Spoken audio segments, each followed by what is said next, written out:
would like to welcome you to The Charm of It, a rather sporadic podcast for knitters who share my fascination with the nitty-gritty details of our craft. If you're a new viewer, I'm so glad you found your way to my little corner of the internet. And if you're a returning viewer, it's wonderful to see you again. I'm sorry that it's been a while. I trust that you all know that I record when I can. And so there's just been a lot of fullness going on in my life, and of course this is when Thistle has decided she needs to drink some water or something. No, Moth. I can see it now. So I apologize if that noise, but here are the pets. Thistle is the puppy, Moth is the kitty. As I was saying, my life has just gotten very full. There are a lot more hobbies now. In addition to board games, we've been doing more role-playing lately. We have a weekly session, and it took me a little bit to figure out what I was doing, but now I really love it. And so that's been taking more of my brain power.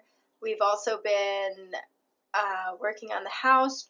For new viewers, my boyfriend owns a house, and I'm planning to move in later this year. But because I have chronic illnesses, we have to change some things to accommodate my disabilities. So, and also change some things to accommodate my aesthetic taste.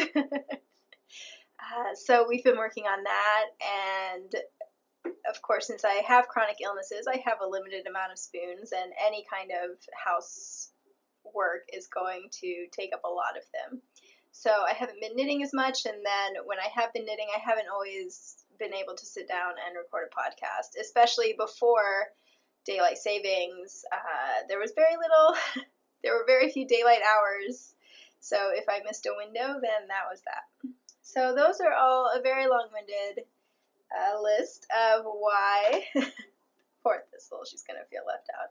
Anyway, of why it's been so long between episodes, and I hope you know that it is never a reflection of how much I value you as viewers, or how much I enjoy doing podcasts. I really miss it. So I think what I'm going to do is to try to be realistic. The next few months are going to be quite busy. So my aim is going to be one podcast a month. Yeah, probably towards the end of the month since we're almost out of March. And let's see if the kitty cat destroys the knitwear. And yeah, so just so that you know, I was experimenting with sitting down and recording little short segments when I had the time. And then my plan was to stitch them together whenever I had an hour's worth. But while that worked, as far as me sitting down to record, I really didn't like the quality because I wasn't rearranging any furniture, so the lighting was really wonky, and I don't know, just wasn't my favorite. I didn't want to publish it, so I didn't. Yeah, so in this episode, I am going to talk about a few of my finished objects, not all of them.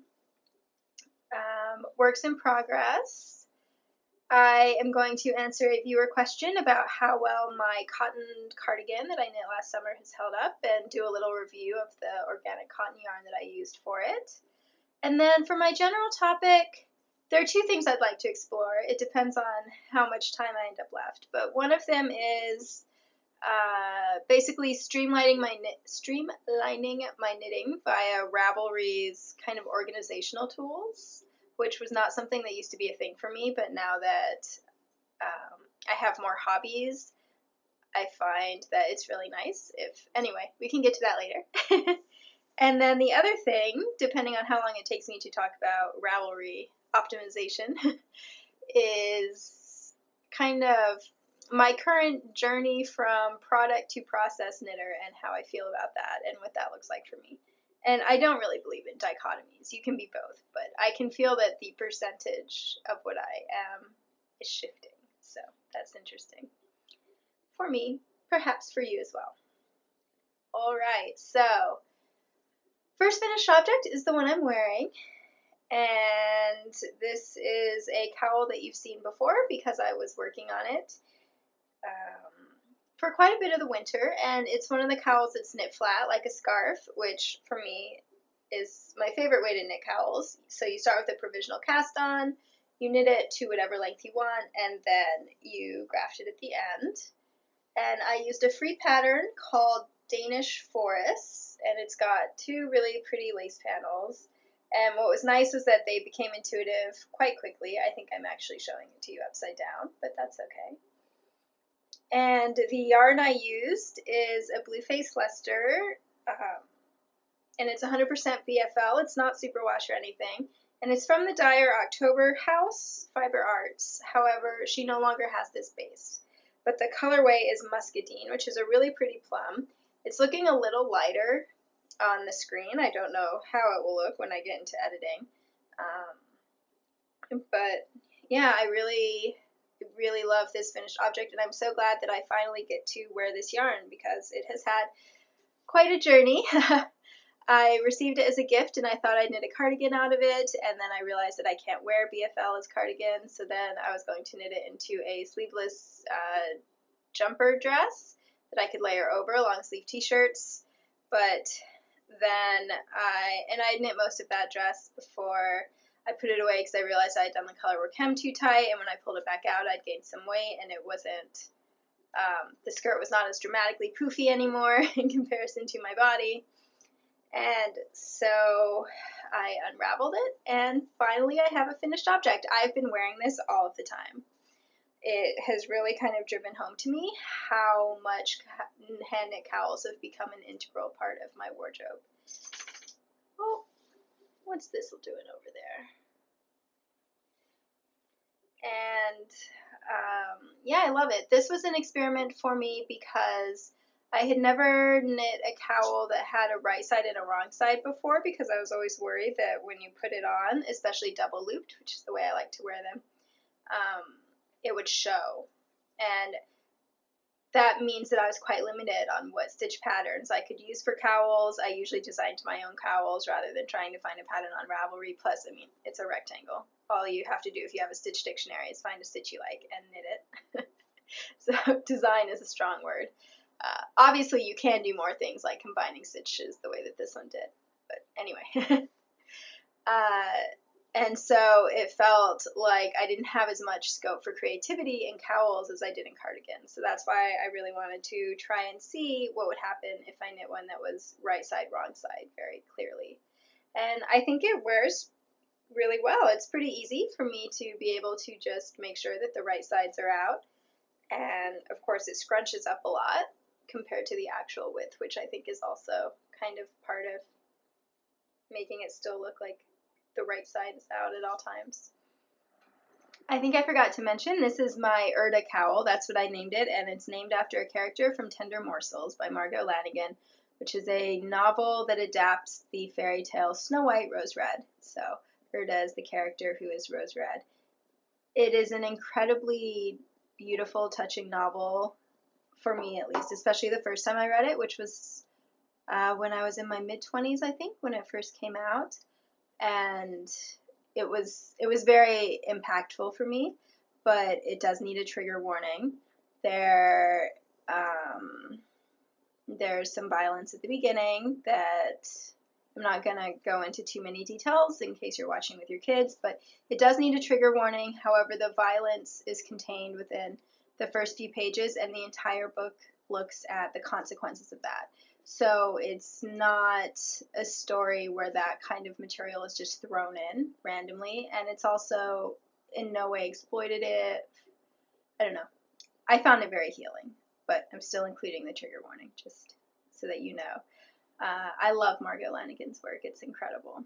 And she's very, very good at incorporating the dark side of fairy tales and incorporating some really incredible social commentary, but at the same time making books that ultimately feel uplifting and also have characters that just, they seem so real. I'm always rooting for them. So if you haven't read Margo Lanagan and you enjoy fantasy, fairy tale kind of books, then you should definitely give her a try. She has quite a few short story collections if you don't want to commit to novels. And her short stories are also, I feel like if Shirley Jackson were writing fantasy, that's where her short stories are actually darker than her novels, in my opinion. Back to the knitting.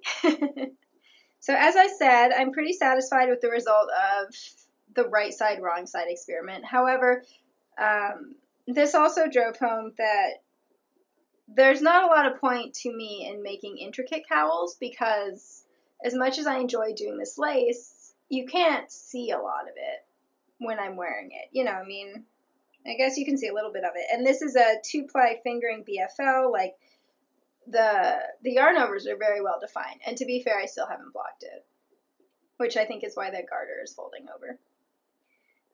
But just the nature of cowls is that they're going to get all smooshed up.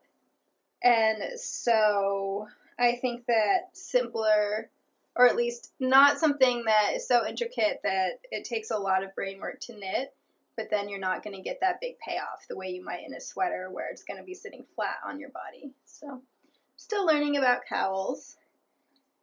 And I think for my next finished object, I'll show you some socks so that I don't have to do a spoiler warning yet. Okay, so these are some socks for me. I've mainly been knitting socks as gifts for other people, but my socks have started to spring holes in them, as I've mentioned, and so I thought knitting a few for myself would not go amiss. And I absolutely love how these turned out. So here's a close-up of that stitch pattern.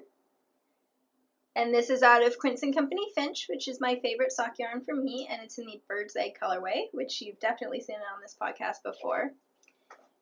And I used, oh my gosh, it has been a while since I've podcasted. What is her designer name? Amber Smith? She published the Miss Marple collection a few months ago, and she was so kind to gift me that, and I did actually knit a sock and a half using one of the patterns, but that's a story for another day. But I keep saving it for socks for me, and then I keep knitting socks for other people instead. And then she just released her Sense and Sensibility collection, which is a 4-pattern collection, and I loved all 4 of them so much that I decided to just go ahead and buy that pattern collection. I think it was $9 for 4 patterns, and so, I don't know, I was just in a mood to support my friends and also impulse buy, so... And I went ahead and cast on these socks, which are the Eleanor socks, right away. And I love the result. I did have some worries about the fit beforehand because these are seed stitch panels, and I haven't knit socks with seed stitch before, and seed stitch is one of those stitches that really expands horizontally. And the pattern suggested that if you were worried, you could go down, but I didn't really want super snug socks. I wanted cozy socks. So I went ahead and stayed around my 60 stitch count, and as you can see, the leg looks very wide. It doesn't have, I guess, okay, so here's a work in progress. You know, it doesn't come in the way that other socks do. But, I mean, this is about the length of my leg. So it's a little bit baggy on not the length, the width of my leg. So it's a little bit baggy at the ankles, but not too badly. And other than that, it really stays up nicely, and the foot fits really well, which is more important for me as far as not having it move around in my shoe all day. So I'm really happy with these, and I really like how they're easy to get on and off. I have some mobility issues that make looser socks my favorite socks for putting on.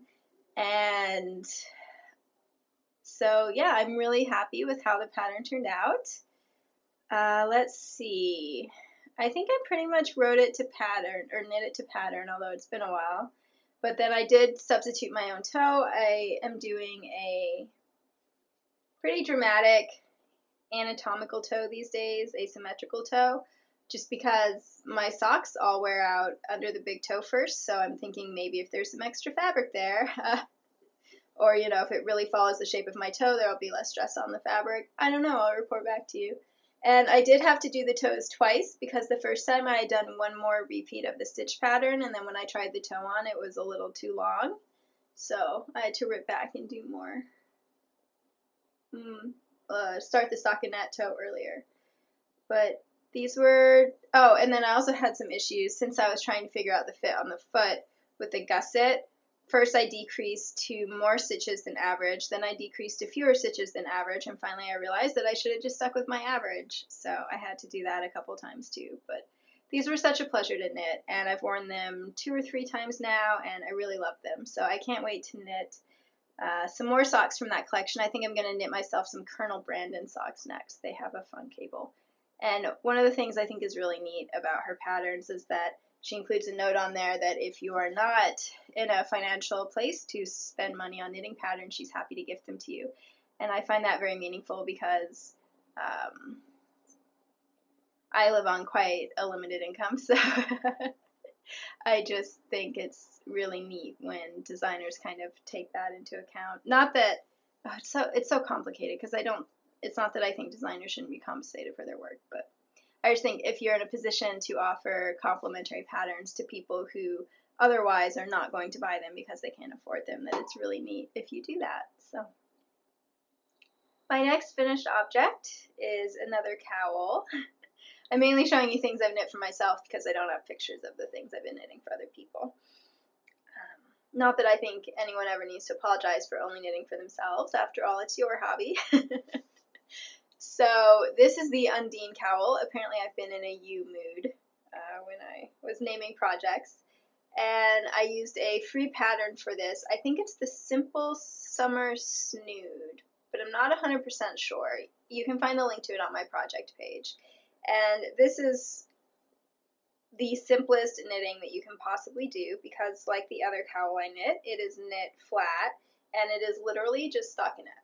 There's no edge. All you're doing is knitting across the right sides and purling across all the wrong sides. And the pattern actually calls for it to be even wider. I'm sorry, I'm covering up my face while I'm talking. Here I can. She wanted a snood. So as you can see, mine is just wide enough to kind of be a snood, snood-ish, but if I push it like that, then it's showing at the back. And so mine is not as wide, although it's still really wide if I spread it out to the full amount. And mine is longer, so the pattern is designed to wrap once, and I really prefer when they wrap twice. So the yarn I used is from the Fiber Company. It is Meadow, which is a light fingering heavy lace weight, and it's a mix of linen, silk, royal alpaca, merino. I think that's it. It's quite the blend, and I was sent 2 skeins of it as a gift. Thank you. And it's a beautiful colorway. I didn't have the yarn label, so I cannot tell you the colorway, but it is really beautiful. And this was such an interesting yarn to knit up with. It didn't feel like any other yarn that I've knit up with before, and it was a little bit stiff and crinkly, almost like the linen was taking control. And then you can see here, there's a lot of like bits in it. And sometimes, well, yeah, like this. And sometimes I removed those from knitting, and sometimes I didn't, depending on what my mood was. But once I blocked it, and it wasn't drapey, that's what was confusing to me, because aside from the merino, all like silk and linen and alpaca are all quite drapey fibers, which is why I thought it would work well as a cowl. And I thought that because this color is so pretty and heathered, that doing a very simple cowl would still look really nice in this yarn. But so I definitely blocked this, because while I was knitting it as well, the edges were just rolling like crazy. I mean, the width was half of what I was knitting it, if that. So I blocked it. I didn't pin it or anything. I just let it soak for a really long time, and then I laid it out like this. I did graft it first and let it dry, and now it is much drapier and really lovely. Speaking of changes from the pattern, my gauge was significantly tighter than what the pattern called for, or maybe not tighter, actually. I think the pattern writer just is a really tight knitter, because I think the actual gauge she called for was like 7 stitches to the inch, but she used size 5s to get that. And I think I was around 5 or 6 stitches to the inch, because my yarn was heavier than her yarn. And I was on, I think, size 3s, maybe 4s. But, yeah. So I really like how this yarn turned out as a final product. But the knitting experience was definitely a bit odd. Like, it's not the kind of project that when you're knitting it, people are touching it being like, ooh, like everyone was admiring the color, but they didn't admire the texture so much. And So obviously I knit this after the Urdda cowl, and so this was kind of the most extreme experiment on knitting a cowl with a right side and a wrong side. And the reason why I decided to try this pattern is that, as I mentioned, I've been doing a role-playing group, and we get together once a week, and usually we're together for 3 or 4 hours. And if you've never done any role-playing, basically it's a collaborative storytelling effort, kind of like a choose-your-own-adventure book, and one person is running the game, and then everyone else is players, and they're playing a particular character. So the person running the game will tell you what's happening, and then you say how you're responding. So it's mainly talking, and then you roll dice to find out when certain things happen, which obviously means that there's quite a bit of time where you can be knitting while you're talking or while you're listening to other people as they're saying what their characters are doing.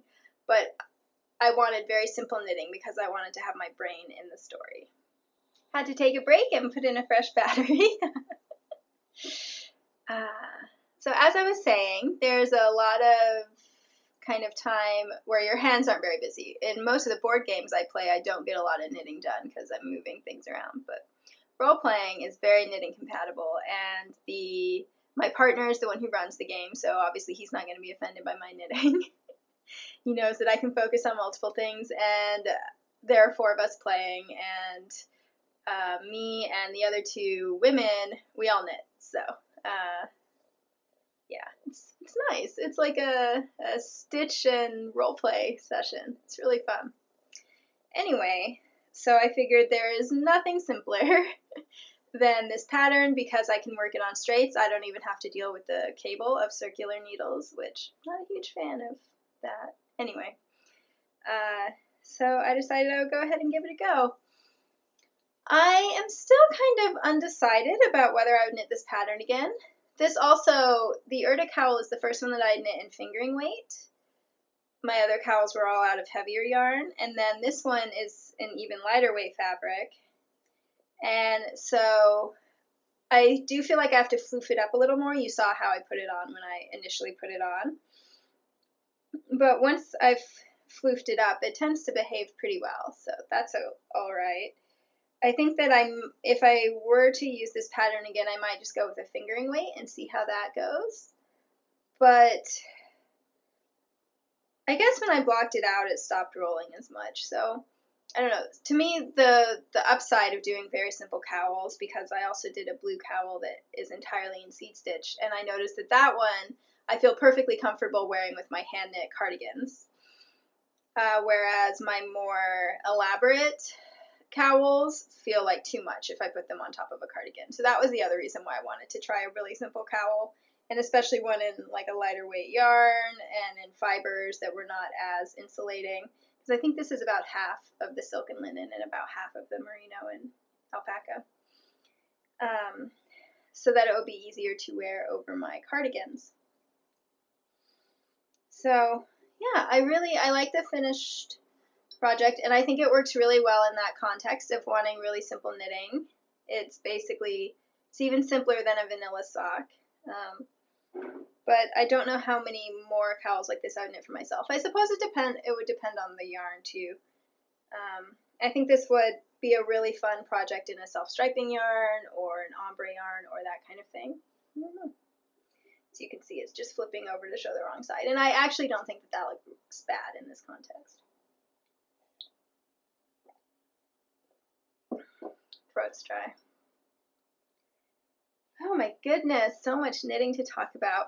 I'm going to show you one more finished object with the caveat that this is my finished gnome from the Mystery Gnome Along that Sarah of Imagine Landscapes is running. And the 4th clue has been out for several days. I'm going to try to get this published tomorrow. But if you have been knitting the gnome and you don't want to be spoilered on what it looks like when it's all assembled, then I will put a timestamp here, and you can just skip ahead. Okay, so this is Violette. She is my second gnome for me, and I really enjoy her. Is the camera focusing? She's got a little leaf tip on her. So she's actually quite large, as you can see, even though she's knit out of fingering weight yarn. As soon as I saw what the cast on was for the hat, oh, there's someone walking on the roof of the building outside my windows. That's interesting. Anyway, as soon as I saw the cast on numbers for the hat, I realized that she was going to be quite large. And I mainly knit her as the pattern called for, but my hat is a little shorter because I realized I was going to run out of this yarn, which is, it was a kind of little ball that I was sent when I was sent socks that another knitter knit me out of this. We did a sock exchange, and so she sent me the leftover yarn as well. And it's been sitting in my stash because it's so lovely. It's oh, I can't remember. Anyway, and so when I was trying to pick a yarn combination for this gnome, and Sarah suggests that you do a green beard, so I was playing with all my leftovers, I thought this was the perfect use so that I will always showcase this yarn and remember, and even if something, heaven forbid, were to happen to the socks, I would still have Violette. So the green is leftover Bartlett yarn. They're woolen spun in the bay leaf colorway, except I overdyed it because it was a warmer green, and I bought this to knit myself a very large wrap, and I look better in cooler greens than warmer greens, so it was left over that. And then the body is leftover Knit Pick Stroll in Cordial, and this was leftover, although I had most of the skein left over, from the elephant mitt that I knit one of my friends for Christmas. And I think it's really interesting because you can see, since the gnome body is getting bigger, kind of that it stripes at this stitch count, which is I think around 60, 64 stitches, and then it just starts to pool. So an interesting lesson in how variegated yarns behave. And then I just used some Knit Picks palette for the nose and hands. The braids in the pattern are optional, and I wasn't sure if I was going to do them or not, so I decided to make one and see, and I decided that I liked them. I think they're cute. I attached them in a way that would make them easy for me to cut off if I changed my mind, but so far I really like them. Yeah, so this was a really fun project to do. It definitely involved a bit more knitting than I expected just because of the stitch counts, and then it was a little tricky with all these, the pearl background on the hat, because I tend to get ladders between my DPNs in purling, so I was basically just, I rearranged the stitches so that the change between needles was always happening in a knit and purl stitch, and that really helped control the ladders. But those two issues aside, I had a really great time knitting her, and I'm so glad that I have a little spring gnome. Yeah, spring has definitely begun here. It's still cold, but it's no longer, well, we did have one pretty big snowstorm last Friday, but generally it feels like the seasons are starting to shift.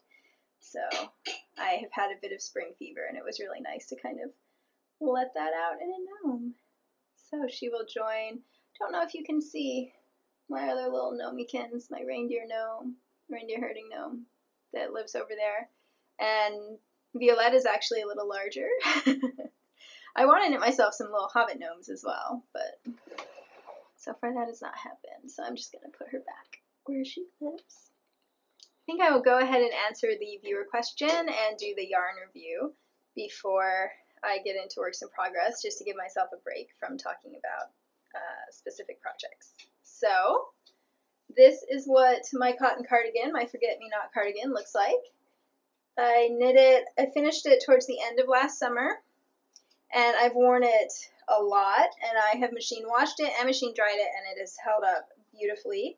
It's really soft, it's not pilling at all, it has not stretched out, it holds its shape really well actually, even the ribbing, which is where I'm usually having issues stretching out. I tend to machine wash it and then let it air dry because I don't actually want it to shrink anymore because I made the arm side fairly short, but I did throw it in the dryer once and one of the buttons got chipped. Whoops. To refresh your memory, this cardigan is completely seamed. The raglan seams and then the side seams, so I'm not sure how much that helps the structure. And then I knit it at a pretty snug gauge. But yeah, I had never knit myself a cotton sweater before, and so I knit it quite snugly, assuming it was going to stretch out, and that really hasn't been the case. it has behaved really nicely. The yarn I used was Biosessia 5, which is, as I said, it's 100% organic cotton. It's a fingering weight yarn, and I think it's around 200 yards to 50 grams.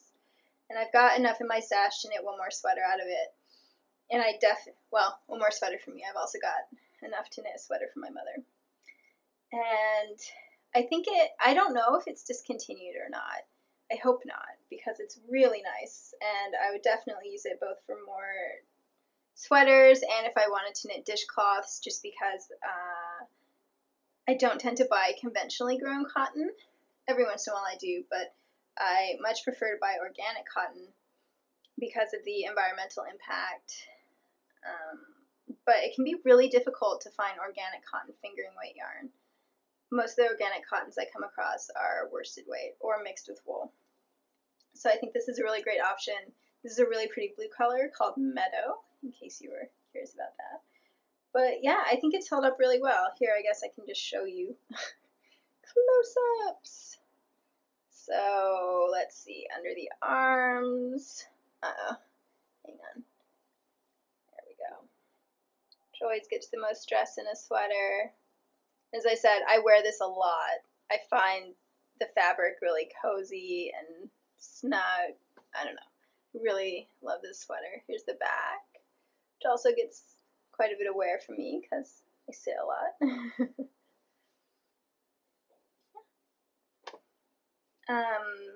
So that is how the yarn has held up.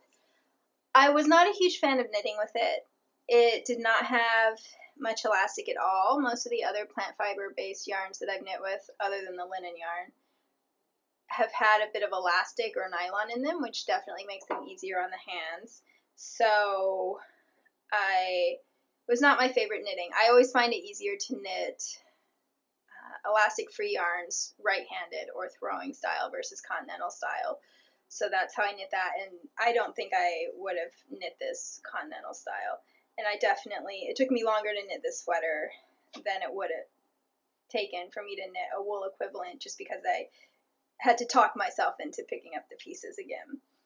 But it wasn't too miserable. It's just, it wasn't like, oh yay, I'm so happy I get to knit with this yarn some more.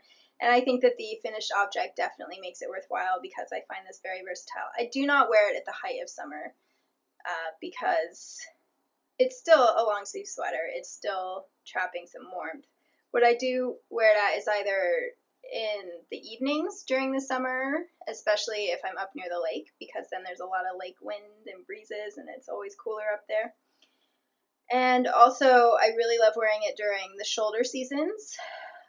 So during transitional weather, like in the 50s and 60s, where I could wear a wool sweater, but especially indoors, if they've still got the heat going, then a cotton cardigan might just be a little more comfortable. I think it pairs really nicely with all of my more summery looking dresses, so that can be really nice during that kind of sweater but no tights weather, which is one of my favorite kinds of weather.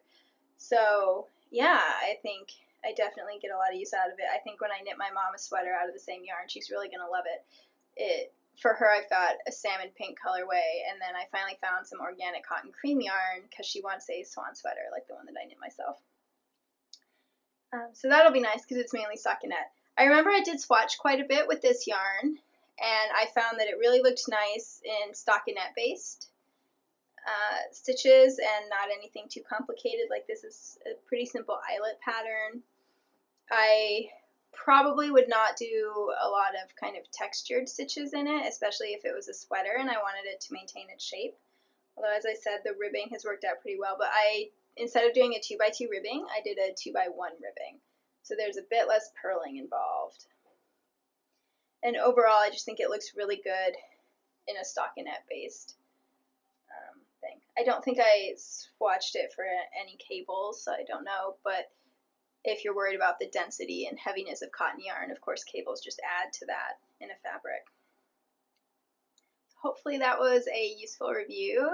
I would definitely buy another sweater's quantity of this yarn if it came in like a color that I wanted. I think there's a taupe color, so we'll see. But I've got a taupe linen sweater.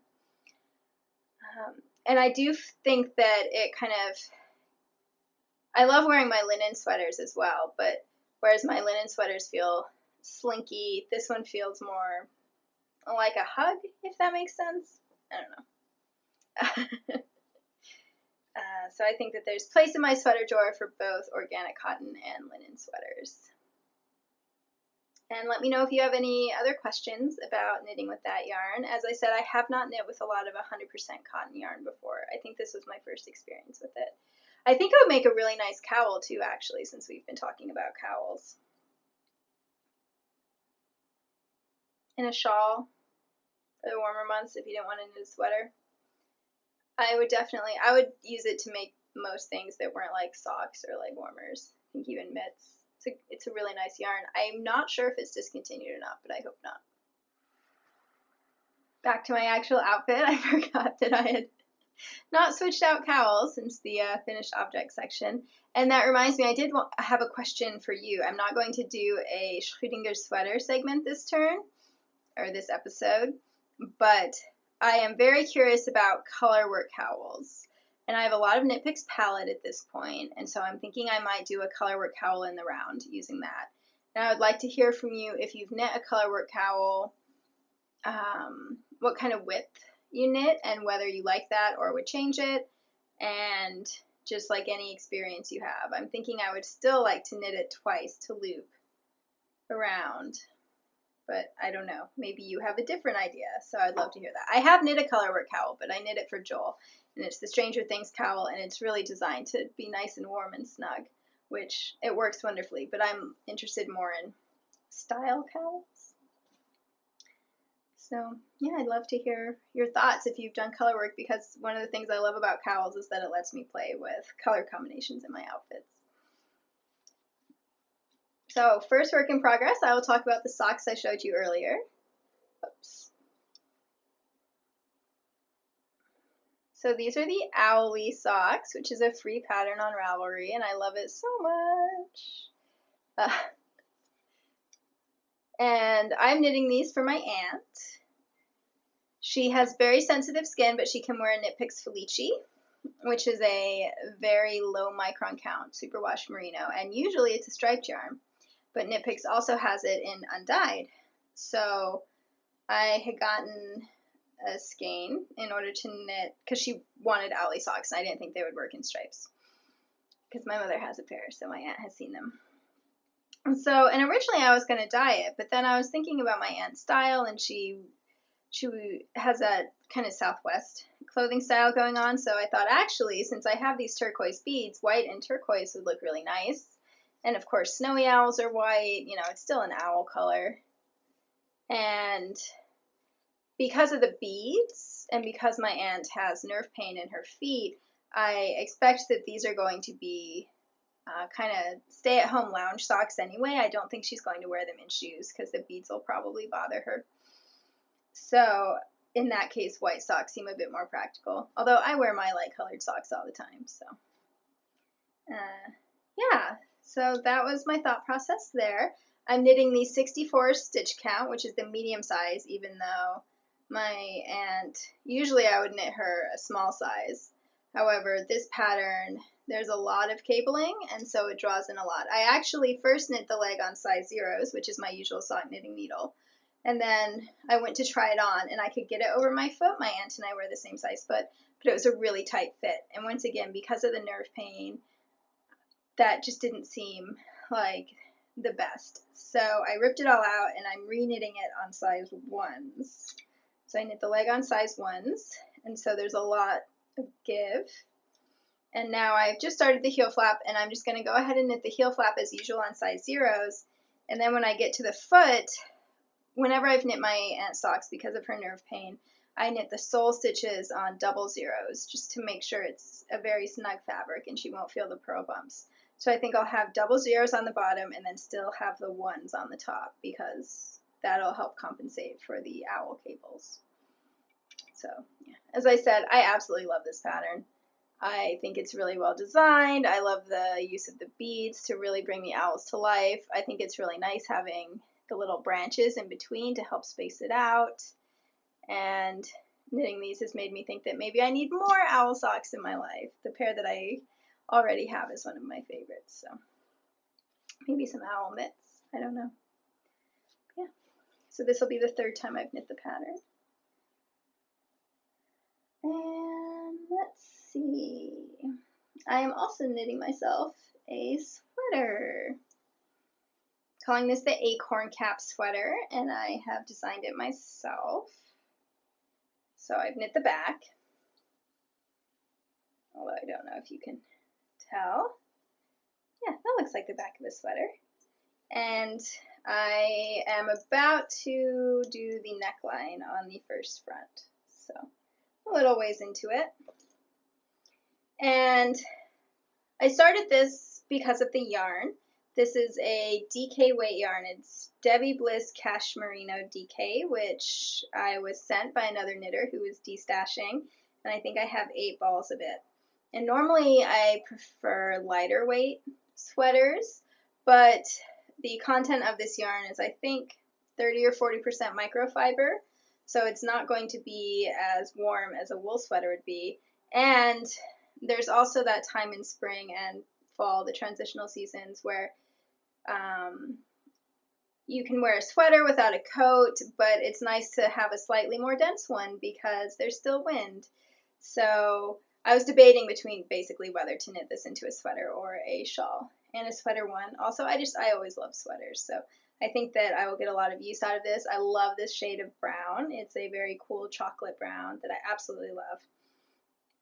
So I swatched a couple designs, and I was thinking about this one because, as I mentioned, I have the Miss Marple sock collection, and one of the socks, Damson Gin, has a very similar stitch pattern, which I love how it looks in the socks. And the very first sweater that I ever knit myself had a similar stitch pattern as well, actually the one that I'm using on this sweater.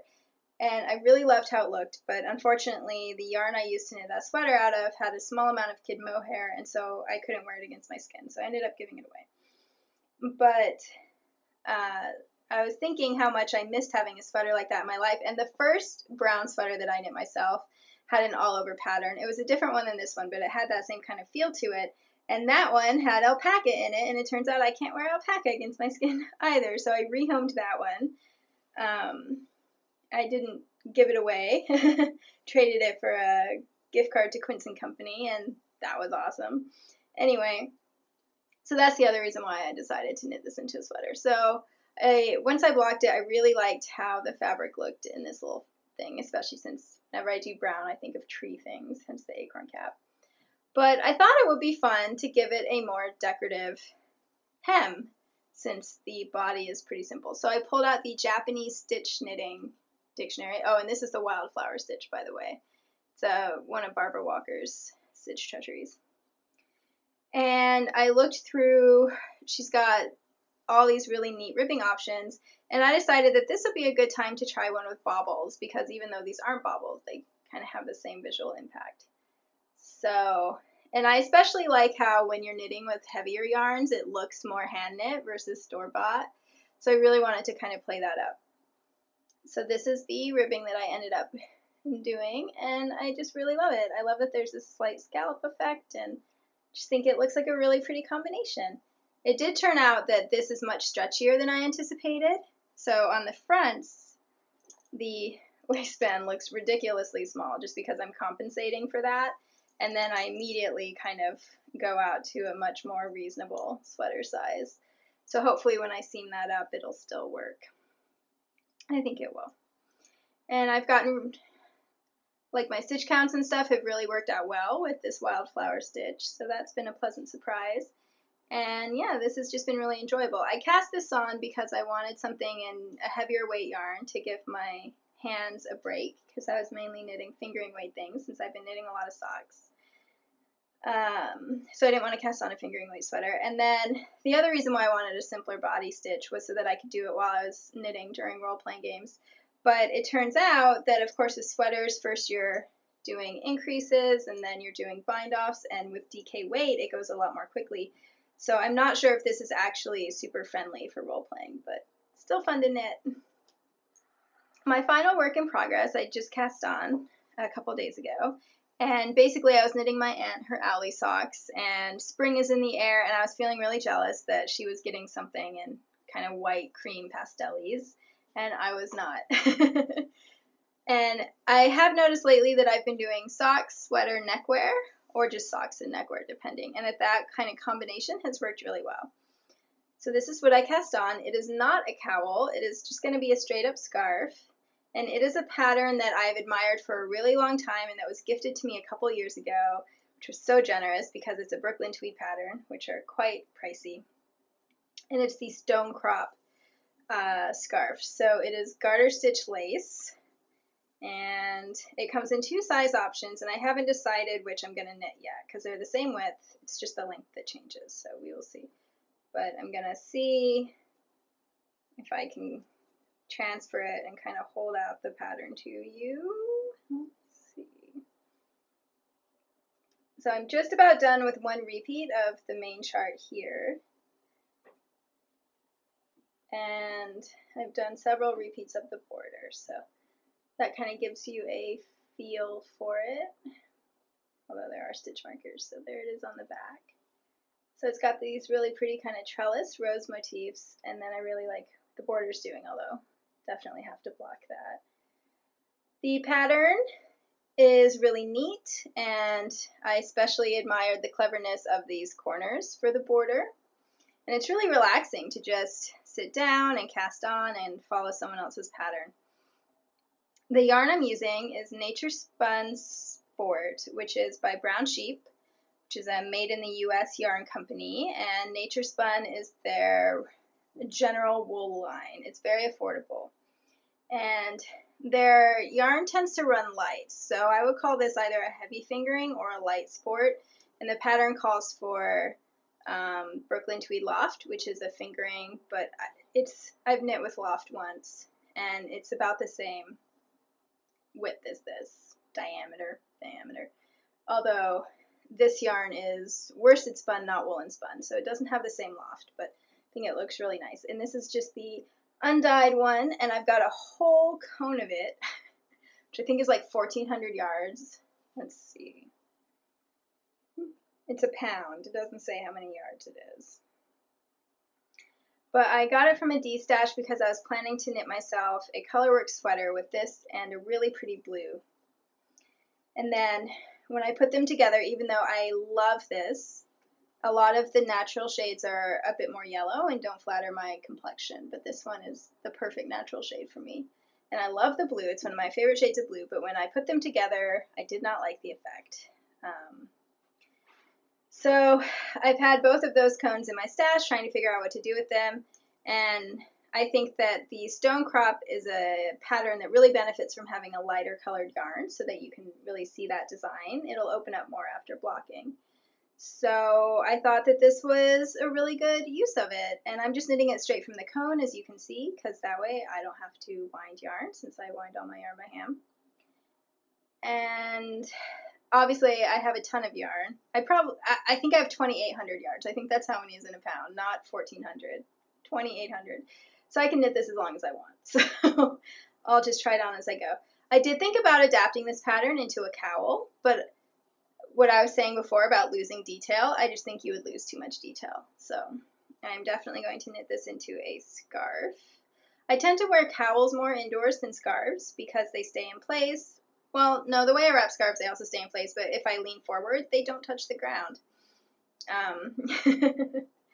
But this is so pretty, and especially at this time of year when it's still scarf weather, but you kind of want something brighter. I really think that having a kind of naturally shaded scarf in my collection, I think it'll get a lot of use.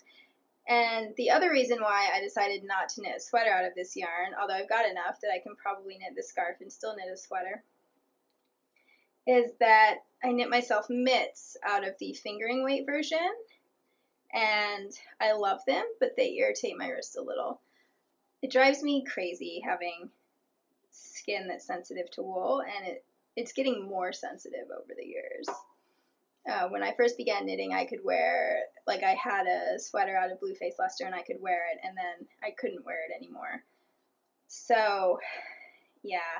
So the thing is, I really got 2 choices there. I can pretend that I don't have sensitive skin and knit myself a sweater anyway and then never wear it because I don't actually want to be itchy in my clothes. Or I can just work around that. So for me, luckily, my neck and chest area are not nearly as sensitive as my arms or my back.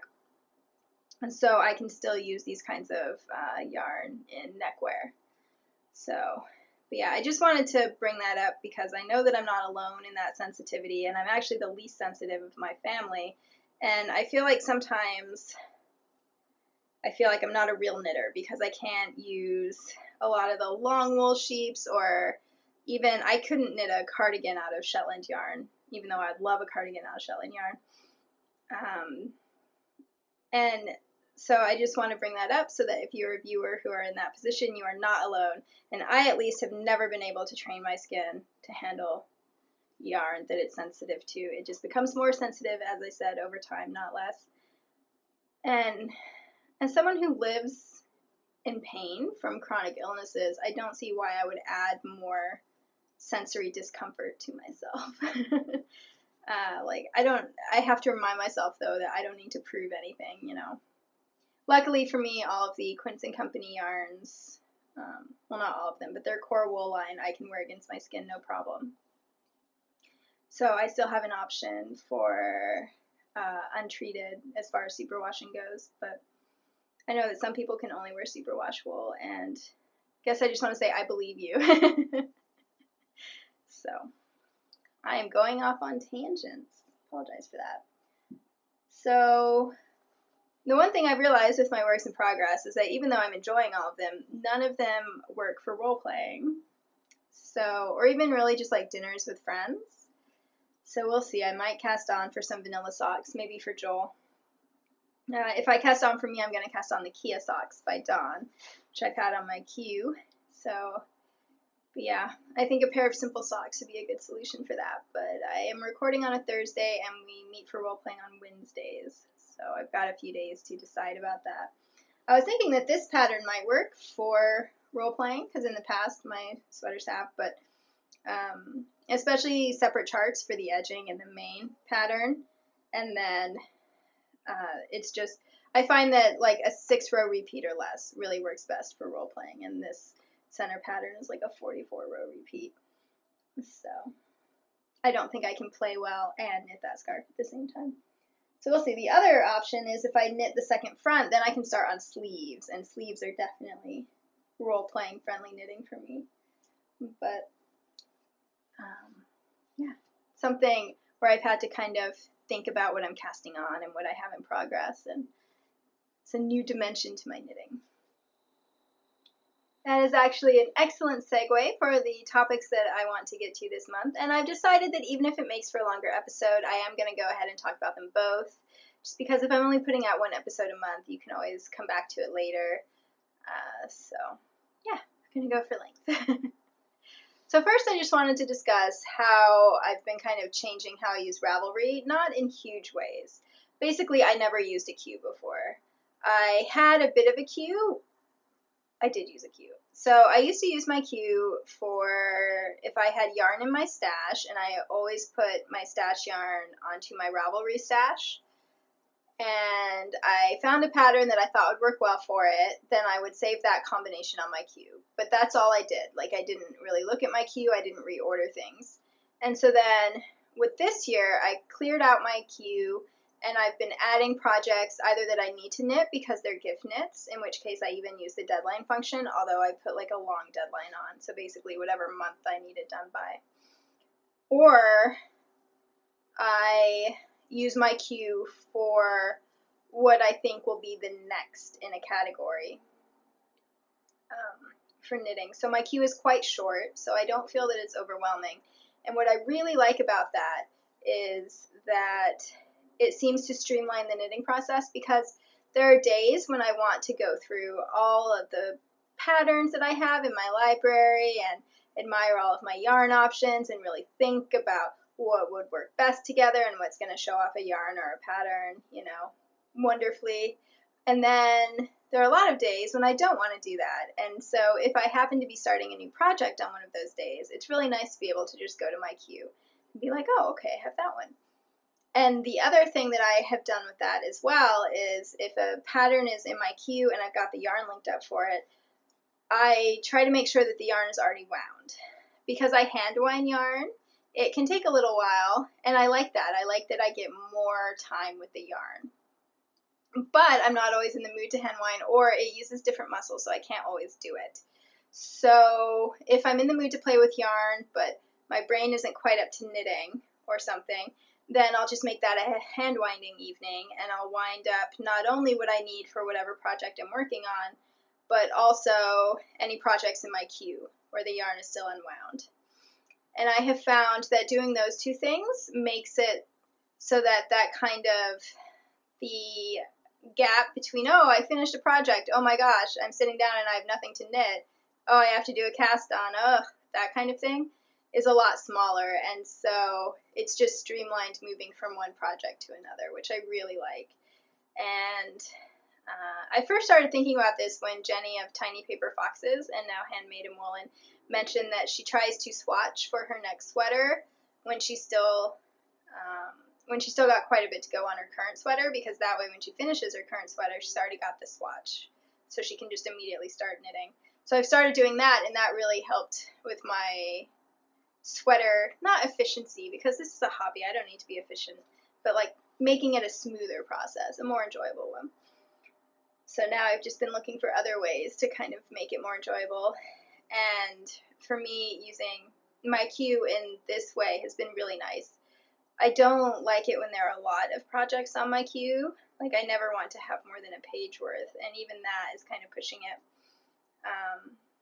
But, like, for instance, I went quite a while between finishing the Undine Cowl and starting this scarf, because I didn't have any other neckwear on my queue, and I just didn't want to have to think about it, so it was like, I guess I'll knit some socks. So I think for me it's going to be very important to make sure that I've got projects queued up in the categories that I know that I'm wanting to knit from. Although sweaters I tend to design myself, so in that case I could always queue up one of the Anba basic patterns if I wanted a place marker, but I don't usually feel the need for a place marker for my sweater knitting. It's mainly socks and cowls. And it also helps me feel less overwhelmed by my stash and also by all the free patterns I have in my library. It's just a good way for me of kind of filtering the many options. The other thing that I've done is, so that I don't have to go through all of the patterns I have for socks, for instance, because my general thing is if I'm browsing Ravelry and I see a pattern I like and it's free, I click Add to Library. So I have, I think, 600 sock patterns in my library. The other thing I do is if I'm at my physical local library and it has a book that I like, I add that to my Ravelry library just so that I know I have free access to that pattern. So that's another way it's grown. But what I did at the beginning of the year, because I knew I wanted to knit socks for both me and Joel this year, is I started bundles of favorites, because that's the other way I used to use my queue. I used to be like, okay, out of these 600 sock patterns, these are ones that I think I'm going to really want to knit, so I'll put those in my queue. But then they were just kind of hanging there, and it was annoying.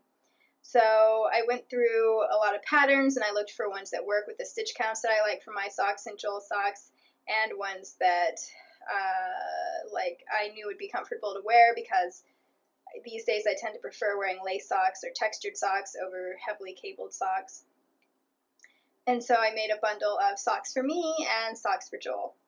And that has been really nice as well, because even if there's not one queued up that I necessarily want to work on, I can just go to one of those bundles and get some yarn from my stash, and it just really simplifies the process for me. So, and those are tools that have been on Ravelry forever. I just hadn't really used them and wasn't really sure what their application was for me. So I would love to hear how you use Ravelry to kind of streamline your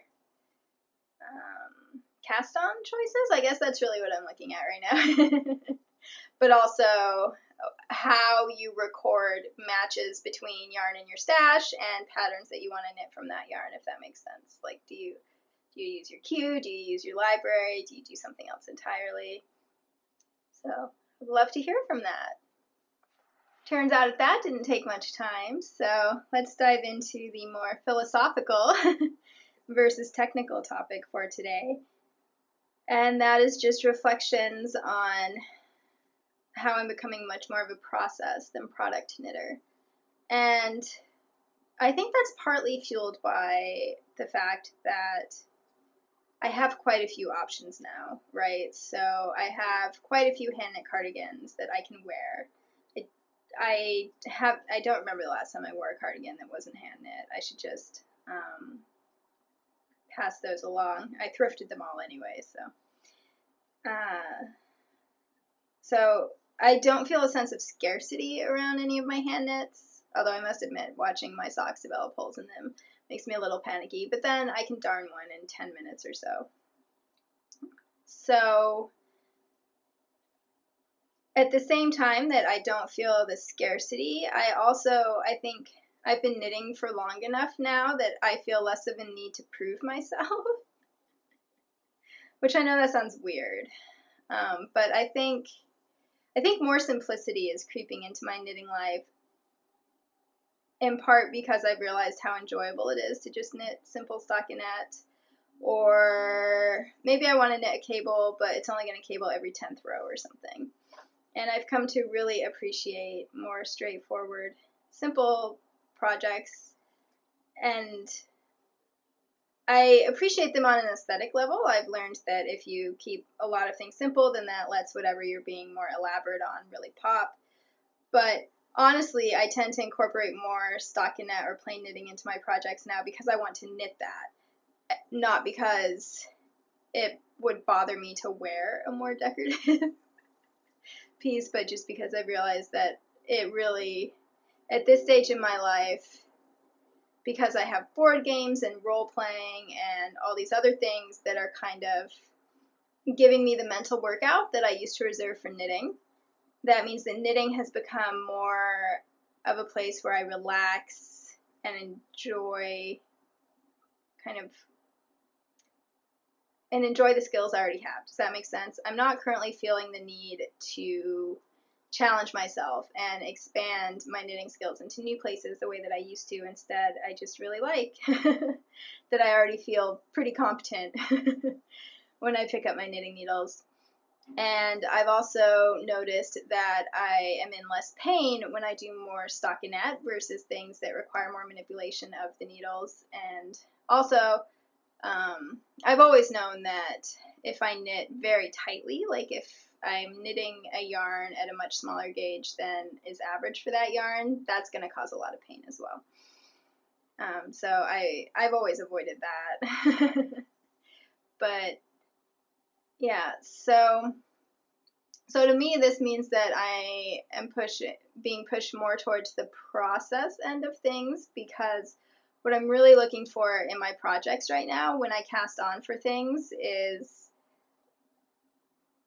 am I enjoying the time that I'm spending sitting with the knitting in my lap versus, is this what I want to wear?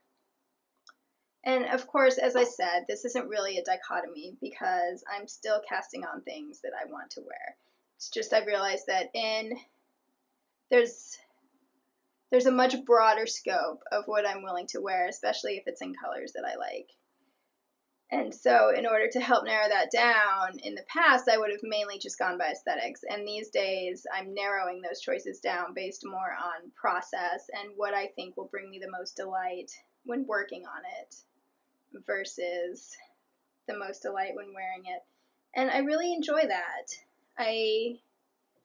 I've also slowed down on my knitting, which I like a lot, simply because knitting is the first hobby I've had that results in concrete physical objects. And so every time I knit a sweater, that's one more sweater I have to fit in my sweater drawer. Say that 5 times quickly. And so I haven't always known what to do with that. I mean, I've been talking on this podcast since the beginning about wanting to slow down my knitting, but that didn't work for a long time, and it turns out that the key to slowing down knitting is to just, sorry, I'm messing with moth's paws if I'm not making eye contact. That's what I'm doing. Is just kind of gathering other hobbies and splitting up my time more, I suppose.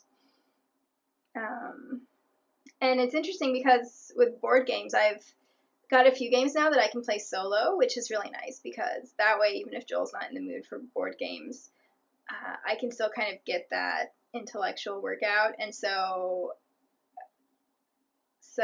that, and I can't knit, especially when I'm playing a solo game. Like knitting and doing a solo game are not at all compatible. But knitting and reading are still compatible. And I've been reading a lot more this year. I've always been a bookworm, but before I began to knit, I was the kind of bookworm that read like 300 to 400 books in a year. And since learning to knit, I've been the kind of bookworm that reads like 1, maybe 200 books a year. So kind of getting back into reading more has also prompted me to want simpler projects that I can work on while knitting. I can knit more than stockinette while knitting, but I can't knit something, obviously, that requires me to look at a chart all the time. So that's certainly been influencing the kind of projects that I'm working on. And I've been really enjoying kind of the organic growth process and changing process that's been happening. I do miss color work. I want to, and the thing is, I think that because color work is mainly stockinette, it would actually fit really well into relaxing knitting. I have done color work while reading. I can do it if it's a small, like the Peary charts, because then you're basically just like counting to 4 and 2 or something. I can't do it if it's one of the big charts that changes a lot and that you really need to look at every row. But I do want to incorporate more color work back into my knitting. I think that that's the one thing that I feel like I'm missing at this point, which is why I'm interested in doing a color work cowl. But other than that, I just feel like knitting has become this very reliable, trustworthy friend, and it's there for anything that I want it for. And now that I'm saying this, I feel like I'm just saying what I've been saying on my last few episodes, so I apologize for all of the repetition. I don't know. I guess it's been on my mind more than I realized, and I'm just really grateful for how flexible it is as a hobby. And yeah, I just feel very fortunate to be able to play with yarn and also create things that I really love to wear and love to give to other people. So I'm going to wrap this up because now I'm just trailing off. But it has been so nice catching up with you. If you'd like to keep up with me in between podcast episodes, I'm the Charm of It on Instagram and Ravelry, much more active on Instagram. Until next time, goodbye. And there's Thistle. You want to say goodbye, Thistlebug? And